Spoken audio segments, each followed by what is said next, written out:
মাননীয় প্রধানমন্ত্রী জনাব তারেক রহমানের পক্ষে মাননীয় স্বরাষ্ট্রমন্ত্রী জনাব সালাউদ্দিন আহমদকে মহেশখালী সমন্বিত উন্নয়ন কর্তৃপক্ষ বিল 2026 উত্থাপনের অনুমতি প্রার্থনার জন্য আহ্বান জানাচ্ছি। ধন্যবাদ মাননীয় স্পিকার। মাননীয় প্রধানমন্ত্রী জনাব তারেক রহমানের পক্ষে আমি সালাউদ্দিন আহমদ, মন্ত্রী স্বরাষ্ট্র মন্ত্রণালয়, মহেশখালী এলাকাকে শিল্প ও বাণিজ্যিক অঞ্চলে রূপান্তর ও পরিচালনার লক্ষ্যে আনিত একটি বিল, মহেশখালী সমন্বিত উন্নয়ন কর্তৃপক্ষ বিল 2026 মহান সংসদে উত্থাপনের জন্য অনুমতি প্রার্থনা করছি। ধন্যবাদ মাননীয় মন্ত্রী, আপনি বিলটি উত্থাপন করুন। ধন্যবাদ মাননীয় স্পিকার। মাননীয় প্রধানমন্ত্রী জনাব তারেক রহমান এর পক্ষে আমি সালাউদ্দিন আহমদ, মন্ত্রী স্বরাষ্ট্র মন্ত্রণালয়, মহেশখালী এলাকাকে শিল্প ও বাণিজ্যিক অঞ্চলে রূপান্তর ও পরিচালনার লক্ষ্যে আনিত একটি বিল, মহেশখালী সমন্বিত উন্নয়ন কর্তৃপক্ষ বিল মহান সংসদে উত্থাপন করিলাম।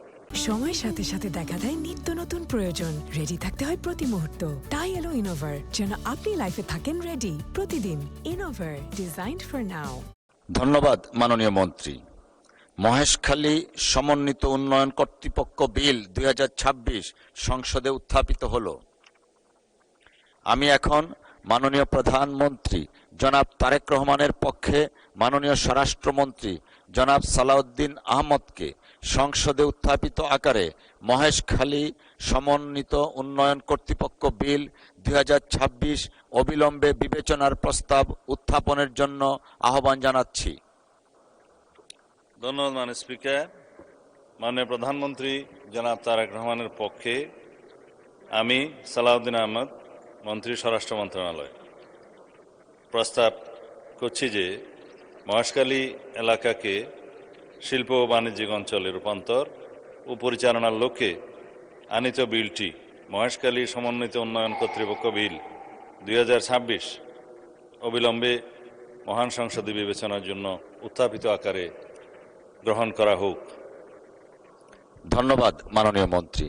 সংসদের সামনে প্রশ্ন হচ্ছে, সংসদে উত্থাপিত আকারে মহেশখালী সমন্বিত উন্নয়ন কর্তৃপক্ষ বিল 2026 অবিলম্বে বিবেচনার জন্য গ্রহণ করা হোক। যারা এ প্রস্তাবের পক্ষে আছেন তারা হ্যাঁ বলুন, যারা এ প্রস্তাবের বিপক্ষে আছেন তারা না বলুন। আমার মনে হয় হ্যাঁ জয়যুক্ত হয়েছে, হ্যাঁ জয়যুক্ত হয়েছে, হ্যাঁ জয়যুক্ত হয়েছে।